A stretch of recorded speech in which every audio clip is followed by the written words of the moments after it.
Live from London, it's City News International. City Weltnachrichten. City Zena Internationale. City Noticias Internacionales. This is City News International. Good afternoon and welcome to the climate edition of City News International. My name is Jodie Hatton-Billiard. And I'm Jack Grogan-Fenn. Today's headlines. India records its highest daily death toll from COVID so far. Total infections have now passed 20 million, and members of the Indian delegation at London's G7 meeting have tested positive for coronavirus. Brazilian products over concerns linked to deforestation. 40 European food companies are threatening to boycott Brazilian products over concerns linked to deforestation. And it's a final day of campaigning in Britain for local elections across the UK ahead of voting tomorrow. This is City News. 2 members of India's G7 delegation have tested positive for COVID-19 in London as the country recorded a new record number of cases of the virus. More than 350,000 new cases were reported on Tuesday, and active cases have exceeded 20 million. India accounted for nearly half of new COVID cases recorded worldwide last week, as well as a quarter of the world's dead, according to the World Health Organization. Our COVID correspondent, Monica Lillis, has more on the situation in India. So, Monica, why is India's health system currently struggling to cope with the virus? Hi, Jack. Medical oxygen is in severe shortage. Hospitals are overcrowded with the relatives of the sick scrambling to find oxygen supplies. In some cases, patients are dying in ambulances and car parks outside hospitals. To add to this, foreign aid from donors such as the UK has been stuck in customs for weeks. The government is insisting the only problem the country is facing is a lack of transport. So, what has the government response been like? Prime Minister Narendra Modi is refusing to lock down. Experts have blamed large religious events, packed political rallies and crowded places for the surge in coronavirus infections. The Prime Minister is also pressing ahead with his campaign rally, where he told supporters in West Bengal that it was one of the largest crowds he had ever seen. And how is the vaccine rollout going in the country? India was supposed to supply vaccines for 250 million people by July, and even started to export vaccines to countries that needed them. However, the government has now cancelled exports as the country is experiencing a vaccine shortage. Only 26 million people have been fully vaccinated and 124 million have received the first dose out of a population of 1.4 billion. Thanks for that, Monica. European retailers are calling for the Brazilian Congress to reject a law that would expand current rights to squatters on public land. Some major UK retailers, including Tesco, Marks & Spencer's and Greggs, are threatening to boycott Brazilian products unless the law is rejected. Our South American correspondent, Veridiana Costa, has more. Deforestation in Brazil seems as one of the concerns of international companies. European food business brands with some majority UK supermarkets chains have sent an open letter warning Brazil Congress to not legalize the private occupation of protected areas. The new law would potentially allow the illegal occupants to buy the land. The letter argues that the project could accelerate deforestation in Amazon, which the companies treat as a vital part of the Earth system. The company said the Brazil environment protection were increasingly inadequate. They promised to support sustainable agriculture and the wide Brazilian economy if the country rejected the plan. The environmental professor Carlos Eduardo Young said about international interference in Brazil.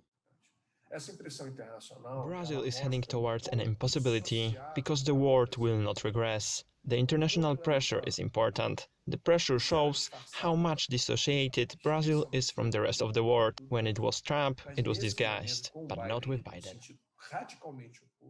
The level of Amazon deforestation is the highest since 2008. According to Andean Amazon projects, over 400,000 acres has been logged or burned in only 2021. The majority of the land is being used to the custom breeding and the soya bean plantation, which is being exported around the world. If people want to stop deforestation in the Amazon, stop buying meat. And this is the great fear of producers. They will not have anyone to sell their meat. Today is the final day of campaigning in the UK local elections. Dubbed Super Thursday, voters will cast their ballots for the Scottish and Welsh parliaments, as well as the councils, mayors and police commissioners across Britain. Many of the polls were scheduled to take place last year, but were postponed due to the COVID-19 pandemic. These elections are seen as the most significant marker of public opinion outside of a general election. The Scottish National Party argues that a renewed majority across the Scottish Parliament will constitute a mandate for a second referendum on Scotland's independence. The polls will also prove a test of Labour leader Sir Keir Starmer's popularity, as he faces a tough parliamentary by-election in Hartlepool, North East England, his first since becoming opposition leader. More than 5,000 seats are up for grabs, including 129 Scottish parliamentary seats, 143 local council seats in England, and 60 Welsh Senate seats. 13 mayors will also be elected, including in London, where 25 London Assembly seats are being contested. Colombians from across the UK are taking to the streets of London today to march in solidarity with the treatment of protesters in the Latin American country. We now go to Jorge Ianosa Mena, who is at the demonstration. Hello from Trafalgar Square. You are listening now to the demonstration where more than 200 people are gathered behind me to protest against police brutality in Colombia. The United Nations accused Colombia's police and military of using excessive force in clashes, which have so far left over 18 protesters dead and 87 missing. Colombians have been protesting against new tax reform planned by President Iván Duque over the past week. Critics say that the reform amounts to a tax increase on society's poorest, who were already reeling from the impact of COVID-19. But some are less sympathetic to the protesters. Álvaro Uribe, the former Colombian president, wrote on Twitter that the soldiers and police have the right to use arms to defend citizens against bandits and terrorists. I'm here with the organizer, Sandra Dyson. What do you expect from this demonstration? We really expect that the voice of the Colombian community in London and in UK is here. And we are calling all the authorities and human rights organizations to give a pronunciation about and try to stop what is going on in Colombia. Tell the government that they cannot carry on killing people just for doing demonstrations against the plans they have for them. Okay, thank you, Sandra. I hope everything goes very well today. That's all of me. Foreign ministers from the world's 7 leading economies are meeting in London. The G7, as they are known, are made up of the United States, the UK, Canada, France, Germany, Italy, and Japan.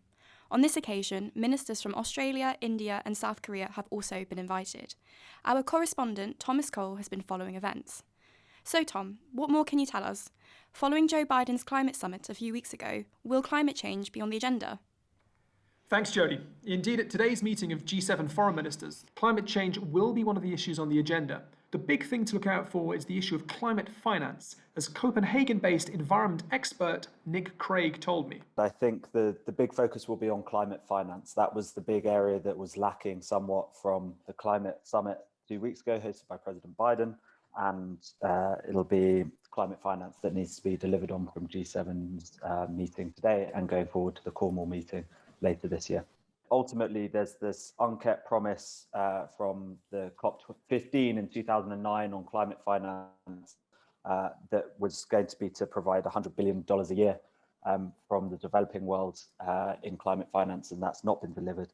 So I think, if we can start to kind of make some reparations in that regard, that would be a good step. Now, Canada is one of the countries at today's G7, and Canadian Prime Minister Justin Trudeau has vowed to reduce its emissions by 40% from its 2005 levels by 2030.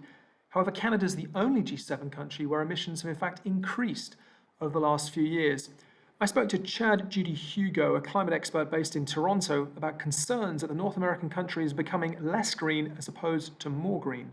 When it comes to that climate summit, I would still characterize it as a strong move. I think it was fair to say that in our federal budget, which was launched by the federal government back in April, we can comfortably commit to a 36% reduction target via some of the funding measures that are already in place and that will take place over the coming years. The difference, Tom, between getting from 36% to, let's say, 40 or 45, and there's a whole discussion about 40 to 45. You set a range like that sometimes because you can hit the lower, and the higher is something ambitious that you can reach to. Now, Canada has never, ever met any of our emissions reductions target. Climate change is clearly going to stay topical for some time, and with a view to the G7 Leaders Summit in June this year, we can expect it very much to stay on the agenda. Back to you in the studio. Thank you, Tom. As mentioned in Tom's report, the United States under President Biden is expected to play a leading role in the climate fight. In that light, we have a special guest today on the programme with experience of advising US presidents. Our US correspondent Lillian Fawcett has the scoop. US President Joe Biden has recently pledged to cut climate emissions by 50% by 2030. He's also proposing a bill that would call for 80% of electricity generated in the US to come from renewable sources by 2030. Professor Daniel Schrag served on President Barack Obama's Council of Advisors on Science and Technology. He's also a professor of environmental science at Harvard University. He joins us live now. Daniel, do Biden's proposals go far enough? I think that President Biden's proposals are actually wildly ambitious. I think they surprised many countries around the world at how aggressive they are. So do they solve the problem? No. Ultimately, the world needs to get to zero. But 50% reduction in the next 9 years is unbelievably ambitious for the US. Frankly, I'm not sure it can be done. And his energy bill is likely to face opposition in the Senate, including from Biden's own party. Will it even be passed? Well, I should be clear, it's not really an energy bill. There is an infrastructure plan, an infrastructure bill, which is, many people think of it as an energy bill, but it also does a lot of very important things that the US has sort of ignored for a long time, just investing in roads and bridges and all sorts of infrastructure that really has nothing to do with climate change and nothing to do with energy per se. But the most important parts of that plan that are part of the carbon reduction goal, first of all, is extending the tax credits for wind and solar energy out for the next 10 years. What you have to understand is that traditionally Congress has renewed those tax credits annually, and so extending them out 10 years gives us some predictability about building out wind and solar across the US over the next 10 years. And the other important thing that it does, very important, is it adds about $270 billion for electric vehicles in various ways, subsidies, charging stations, et cetera, with the hope that we can make a big change in the passenger vehicle fleet in the US over the next 10 years. So now, is that going to get passed? It looks to me like that's going to be extremely difficult. Right. But you know what? President Biden is a better politician than I am, and he knows that this is popular among the electorate. So the question is, how much pressure can he put on Republicans? We'll have to wait and see. Right. And President Trump obviously took the US out of the Paris Climate Agreement less than 2 years after Obama signed up to it. So could Biden now re-establish the US as a global leader on climate change with his policies? So I think that global leadership has often been misunderstood in the context of climate negotiations. Sometimes when I hear discussions in the EU and in the UK, leadership means being as aggressive as possible or being out in front. But to me, leadership is about getting other people to follow. So charging ahead but having nobody behind you is not that helpful in a problem like climate change, which is a collective action problem. We don't care about whether the US is at zero emissions or whether France is at zero emissions or whether the UK is at zero emissions. What the climate system cares about is that the whole world gets to zero as quickly as possible. And so the question is, will the US be able to lead the world down the path? And the answer is, I think we have to wait and see. I think this aggressive, ambitious goal, maybe too ambitious, is a good step in the right direction. But to me, the next step will be, what can President Biden do diplomatically with other leaders around the world to bring the rest of the world along with him? And to me, that involves green energy financing for a lot of developing countries around the world and a variety of other issues that we haven't talked about yet. Okay. Thank you very much, Daniel. Unfortunately, we're out of time. It was great to speak to you. Thank you. Come rain or shine, we've got you covered. City News. And now, Yunyi Wang has the latest weather from around the globe.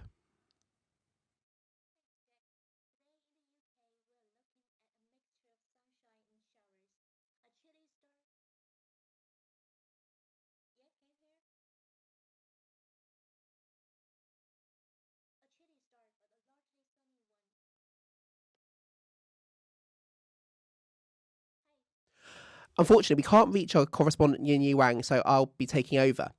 Today in the UK, we are looking at a mixture of sunshine and showers. A chilly start, but a largely sunny one over southern Scotland and northern England, as well as towards the east. Tuesday, strong winds will drop off on Wednesday compared to yesterday, but a noticeable chilly breeze still blows with plenty of scattered showers throughout the day. Across the US, severe storms are on the move. For the last 48 hours, 18 states have had tornado watches, and dangerous weather is expected throughout the day. In Australia, we expect heavy rain throughout the south. The weather in the rest of Australia remains mild.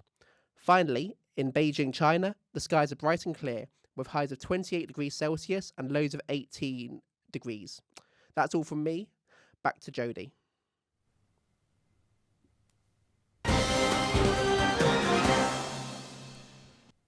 In Madrid, Spain, the Conservative People's Party has secured a victory in the regional elections, gaining 65 seats in the 136-seat regional assembly.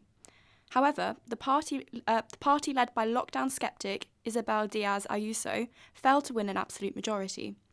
The party will likely enter into a coalition with the far-right Vox Party, who also gained 13 seats. The Prime Minister's Socialist Party suffered a loss of 13 seats. The former Minneapolis police officer convicted of murdering George Floyd is calling for a new trial. Derek Chauvin, whose killing of Floyd sparked protests across the United States against racist policing, has filed court documents alleging misconduct on behalf of prosecutors and the jury. He also claims that the verdict was in violation of the law. And in breaking news, Donald Trump's ban from using Facebook and Instagram has been upheld by Facebook's oversight board. The former US president was banned from both sites in January following the Capitol Hill riots in Washington, D.C. And now back to our special climate edition, where we are looking to the world of environmental entertainment. One documentary in particular has recently made big splash. Seaspiracy is sparking conversation on controversy alike. We head to Georgia Zebart for more. The Netflix documentary, Seaspiracy, highlights the damaging effects of fishing on the world's oceans. The documentary pours doubt on the idea of sustainable fishing and introduces the notion of blood shrimp, seafood tainted with slave labour and human rights abuses. It argues that commercial fisheries are the main driver of marine ecosystem destruction, accusing several sustainable fishing initiatives of being cover-ups for the devastating environmental impact of fisheries. While many have praised the film, both environmentalists and members of the fishing industry have questioned its accuracy. In the documentary, director Ali Tabrizi questions the reliability of Dolphin Safe and Marine Stewardship Council labels, which are largely used to assure consumers of environmentally friendly farming. Representatives of both organisations have accused the filmmakers of misleading statements, and an executive of the Dolphin Safe tuna label has said his comments were taken out of context. Ruth Westcott is the head of Sustainable Fish City, a campaign which encourages businesses to adopt a fully sustainable fish policy. I think one of the reasons that the documentary was so shocking and that we've had this fallout where people are arguing about the statistics is because there is a lack of data. It's a long-term problem which has been going on forever. So in many ways, that's not the fault of the documentary maker that there isn't the statistics and the data there to refute those claims. There's just a lack of investment in scientific understanding and data collection. And that means that we end up in this situation. So I would say, rather than arguing about individual statistics, we need to look at the bigger picture and say, well, why don't we have enough data? With the documentary making waves in the global environmental community, questions continue to be asked about whether sustainable fishing can ever really be possible. Back to you in the studio, Jack and Jodie. If you've noticed more single-use plastic face coverings littering the streets recently, you're not the only one. According to research by Static Shield, an eco-friendly face mask company, 94 million of them have been thrown away every week. Luckily, a university in Melbourne has found a unique solution to help reduce this waste. Rebecca Emery reports. Face coverings have become the norm, but once the single-use ones leave our faces, where do they end up? Dr. Mohammed Sabarian Boujeni from RMIT University in Melbourne explains that masks and other PPE are being dumped in landfill or incinerated, none of which are good for the environment. But why can't they currently be recycled? There is not much regulations from government on how to collect them, how to recycle them. Seeing the amount of waste generated by them, he and his team wanted to fix the problem. He explains how they came to the idea of using shredded masks in road materials. We had a literature review. We conducted a literature review, and what we observed that using some of the plastic waste for road application can provide higher engineering properties. And we said, okay, this may also work with the face mask. It's better to use it for road application first to see what are the effects, and then. So yeah, that was the reason we first used it for road application. And then we extended it to concrete application. Their research shows that 1 kilometre of a 2-lane road would use around 3 million masks. That would prevent 93 tonnes of waste from going to landfill. Whilst it doesn't solve the whole problem, it's certainly helping. Rebecca Emery, City News. In Amsterdam, the days of seeing fossil fuels in adverts are numbered. The Dutch capital is taking fossil fuel promotions out of commuters' eyes. Our correspondent Sandra Skov reports. Thank you, Jack. In the Netherlands, Amsterdam has become the first city in the world to introduce a ban on fossil fuel advertisements in the metro station. George Onkihorn works for the Dutch campaign group Fossil Free Advertisement. And George, can you explain why banning these advertisements is so important? Well, we all know we have to get rid of fossil fuels, and we have to get rid of it fast.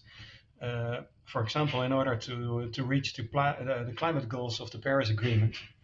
So why would we allow advertisements for something we have to get rid of as soon as possible? Do you think that other countries will follow suit? Yeah, well, we're very hopeful because what we see the last few days is that there's very, very much attention worldwide. In America, in Canada, in Sweden, in France, in Belgium, a lot of cities are trying to do the same. But does the policy go far enough? So it should be taken even further than this. Now the ban in the subway is for fossil fuel cars and for flights, but we strive that all companies that are not on track with the Paris Agreement shouldn't be allowed advertising at all. Thank you so much, George. And now back to you in the studio.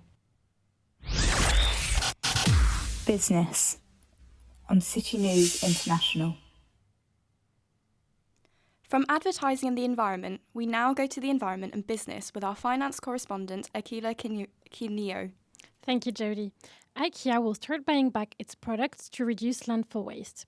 Customers will be able to exchange used furniture for IKEA vouchers. The Swedish store will then resell them in store or on Gumtree, an online marketplace. The initiative will launch in all 26 countries IKEA operates in.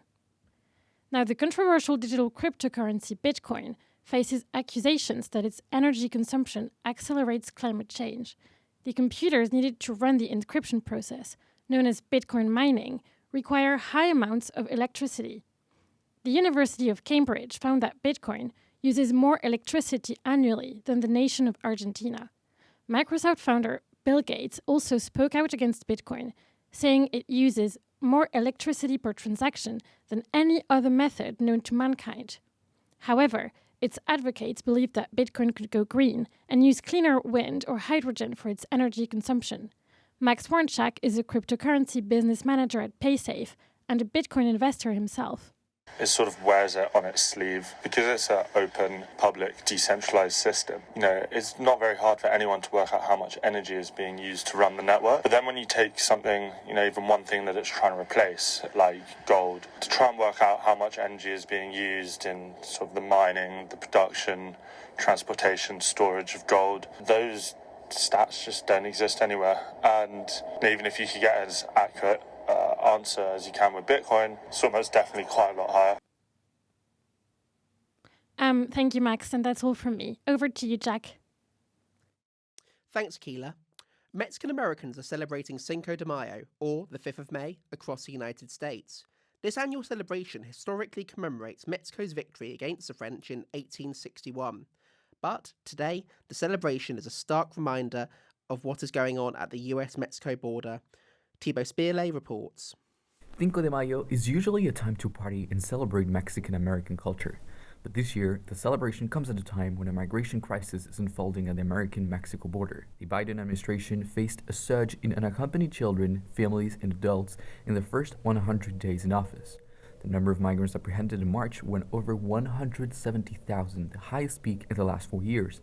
According to the researcher on races across Mexico and the U.S., Maria Josefina Saldaña Portillo, Biden is only one of the factors contributing to the increase in migrants. Because either the boys are being pressured to join the gang or the girls are being pressured into being concubines or drug traffickers or whatever, right? So, they're feeling truly horrific conditions. So I don't think that the conditions within the detention centers are ideal, but, it's better than we have to keep in mind what they're fleeing. The majority of migrants are still refused entry to the U.S. because of a policy adopted under the Trump administration and known as Title 42. It allows Customs and Border Protection to expel undocumented migrants to stop the spread of COVID-19 in holding facilities. In March, 1 in 3 encounters resulted in expulsions. Saldaña Portillo believes how to process migrants is a headache for the Biden administration. How is he going to negotiate the people who are already in line, in addition to the people who are coming, in addition to the fear of COVID, right? So, he's playing a politics game, and I assume that was one bone to give to the Republicans, he's losing the war of public opinion on how he's handling immigration. Biden fell short of addressing the border crisis in his first joint session in Congress last week. Instead, he focused on an immigration legislation that would create a pathway to citizenship for the almost 11 million undocumented immigrants living on the U.S. soil. Pedro Rios is the director of the American Friends Service Committee's U.S.-Mexico border program. He believes it's a good start despite some flaws of the legislation. There are some missteps in there, one of them being that the process for someone to eventually become a U.S. citizen is too long, considering that many of those individuals have been in the U.S. for a long time already. How the border is being treated through this idea that technology could be used to secure the border does not necessarily address some of the concerns that we have about holding agents accountable, holding the agencies accountable. The American Dream and Promise Act passed in the House of Representatives, and it must now go through the Senate. It remains unclear whether Republican senators will join Democrats in passing that legislation. Whatever the outcome of the vote, the Biden administration still faces multiple challenges at the U.S.-Mexico border. Thibaut Spirlet, City News. Now, for the latest sports news, we head to Ayanda Ntuli. Thank you and welcome to Sports at City. I'm Ayanda Ntuli. Sydney police have charged 4 men with the abduction of the former Australian Test cricketer Stuart MacGill. MacGill was held at gunpoint and forced in a van in an act the New South Wales Force believed was financially motivated. The leg spinner said he delayed reporting the attack, which happened on the 14th of April for fear of his life. Manchester City Pep Guardiola paid tribute to the club's fans after they reached the Champions League final by beating Paris Saint-Germain last night. Referencing the fan uproar over the abandoned European Super League, Guardiola said, "The club belongs to the people. We are here for a period, but the fans always stay." They will face the winners of tonight's match between Chelsea and Real Madrid in the final. That's all from me, and back to the studio. And finally, a recap of the top stories from today. As COVID cases in India continue to rise, Prime Minister Narendra Modi is under fire for his refusal to lock down the country while medical oxygen is in worrying shortage. Major European retailers and supermarkets have threatened to stop sourcing products from Brazil over a bill critics say will accelerate the deforestation of the Amazon. And Britain enters the last day of campaigning for a Super Thursday of elections, including English local elections and the Scottish and Welsh national parliaments. That's all we have time for. We hope you enjoyed our special climate edition of City News International. Thank you and goodbye from us. News local to you. This is City.